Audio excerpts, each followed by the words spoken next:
It's shorts and t-shirt, spray everywhere, 16 to 20 knots of wind. To get stuck and be in a hole and think you're absolutely ruined and trying to stay positive knowing it's not over. It's one of the most brutal races on the calendar. To try and win it, you've got to put everything on the table. All the sort of the top end fast boats are going to be our competition. David and Goliath effort, to be honest. We've put in the hours for sure. We're ready to go.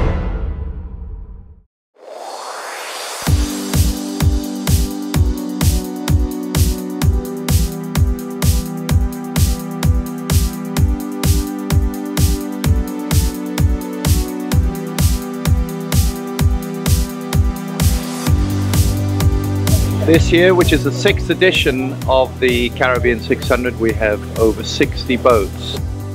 It's a pretty impressive fleet of racing boats from all over the world, from 11 countries.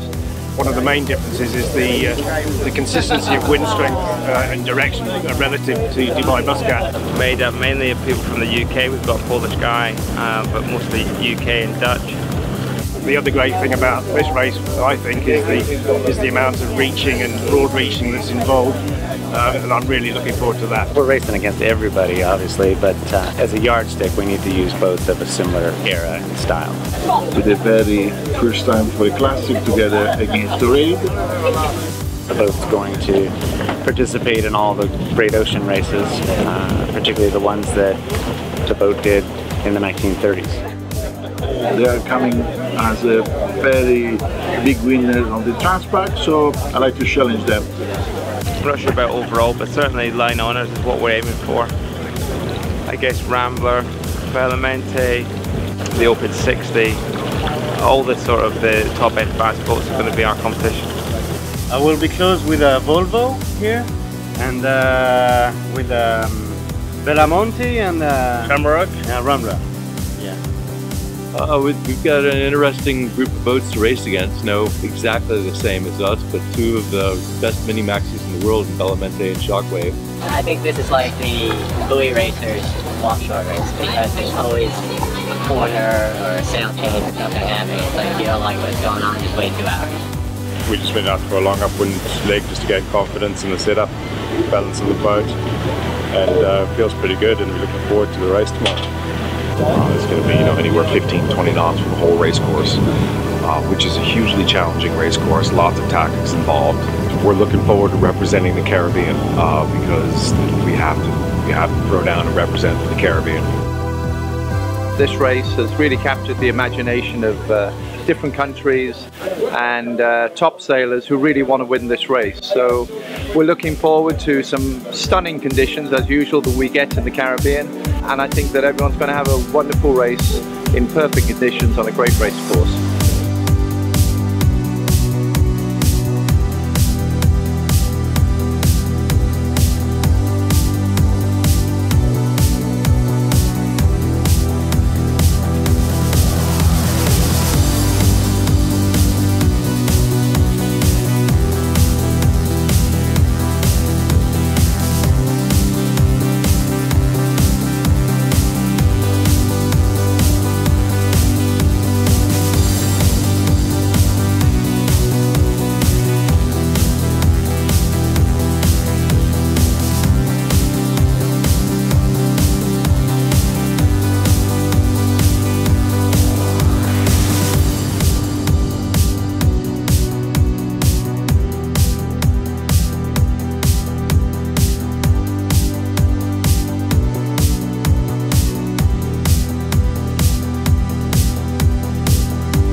Really good race this year.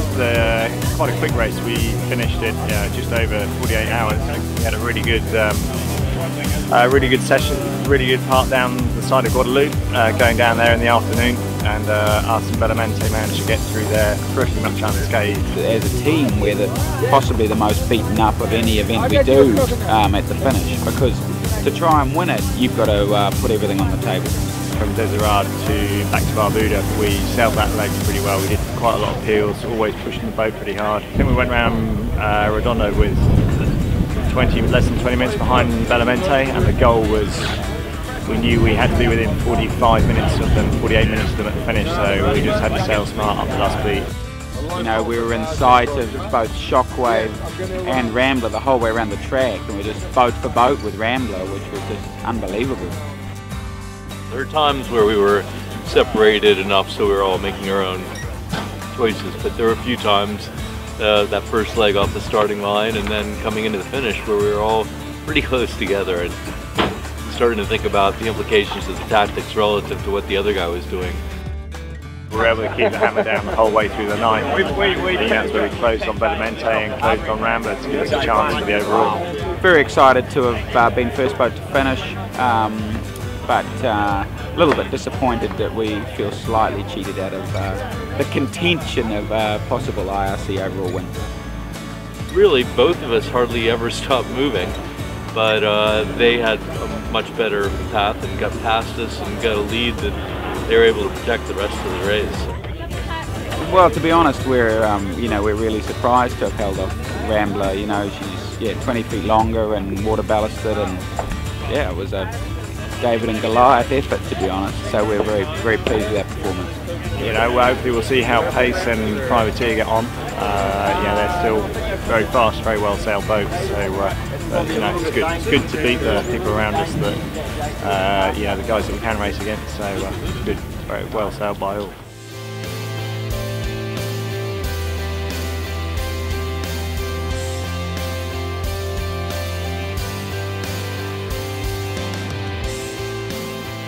Oh, what a fantastic race. Really demanding for the crew, a lot of sail changes, going up the left-hand side up there to St Barth and around that neck of the woods. A favorite and a worst moment. We finally caught the pace in Guadeloupe and got by her in Guadeloupe and felt quite good about that we'd finally overtaken her. And then, of course, when we had that crab pod situation, she was the first boat that went past us. So, best moment, worst moment. The most tiring beat was probably, it turned out being a beat from St Martin all the way down to Guadeloupe. You know, the first run across from Barbuda was excellent over to Nevis. We built a lot of time there. Interesting for me, it's the first time I've sailed on a small boat like this for 6 or 7 years. Very different challenge. I'd forgotten about sitting on the rail all night long.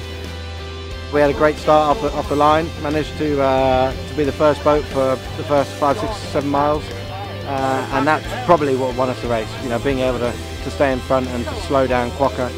Now I'm very happy. We broke many things because we were unprepared, but it's nice fun and nice feeling with my team also, Matthias, Niklas, and we did a nice experience, very nice. For the night with no things to see in front of you, and you are like 18 knots in front of you, and with no vision, you know, just let's go, and that was very, very exciting. You know, Class 2 in the Caribbean 600 was a very close race. We were pretty close with Kwok and EH 101.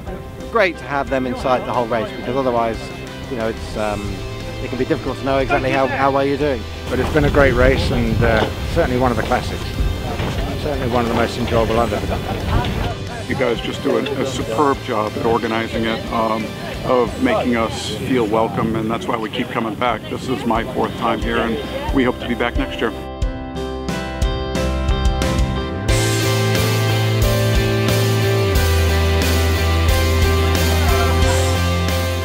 With downwind, we had them in every upwind, they had us back again. Unfortunately, we finished with an upwind. Had a sensational regatta, match racing effectively with some rather large schooners which should stay a lot further apart. We just had to have some separation from Adela. So we went to Lure de Montserrat, they were going over, so we were like, well, we're behind, we've got to go under. And we knew that we had Athos on time, but it was a big thing for us to beat them over the line. We both came around Redonda within probably 300 metres of each other, and we're basically matching tacks. Yeah, with downwind leg, we took the lead again from Adela there, but sadly they got us back on the last beat. We've got some big old furniture here, and we're not racing them any less determined with any less energy than a 70-foot carbon racing machines. The 20 guys working on the front of the boat just didn't stop for 600 miles. I kind of feel like it was the Caribbean 6000. Pretty exciting at times, and not only did we learn a lot, but we had a really, really great time doing it. Here we are on the dock finally, after 600 miles, and see if we beat the rate that is our competition. Although we did the best we could and tried to develop and explore some new modes, we obviously suffered a bit on some of those legs.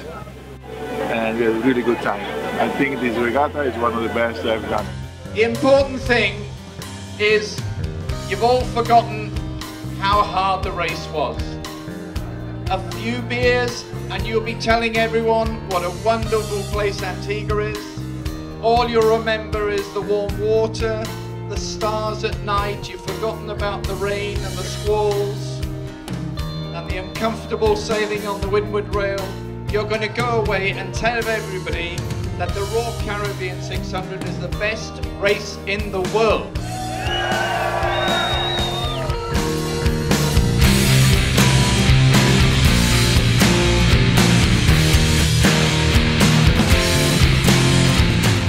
Amazing conditions. I mean, it's one of the most fantastic race courses in the world.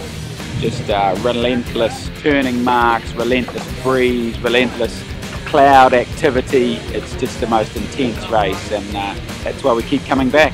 I think a real moment for my wife and I was having done a 2 till 4 watch overnight with the code 2 up going downwind, anything from like 18, 22 knots, 24 knots of boat speed, and just the water coming down the deck, and just thinking, oh my god, you know, this is just incredible. You're around in these most beautiful islands, you're in crystal clear blue water. The most wonderful thing about the Caribbean 600 race is that it's just endless, amazing moments. There was no moon to speak of for this race at all, so we're basically steering on the instruments, and anybody who's done any night sailing knows that's difficult. After about, well, 4-hour watch of that, we changed over, got down below, and just felt immensely grateful and privileged to have done something like that. And that's where this sort of charter boat relationship of normal people like us to be able to come out, pay your money, do the ride and go was just absolutely brilliant, and something we'll never forget. It's shorts and t-shirts, spray everywhere, 16 to 20 knots of wind. I mean, if you don't like it, you're probably doing the wrong sport. It's the most amazing sailing.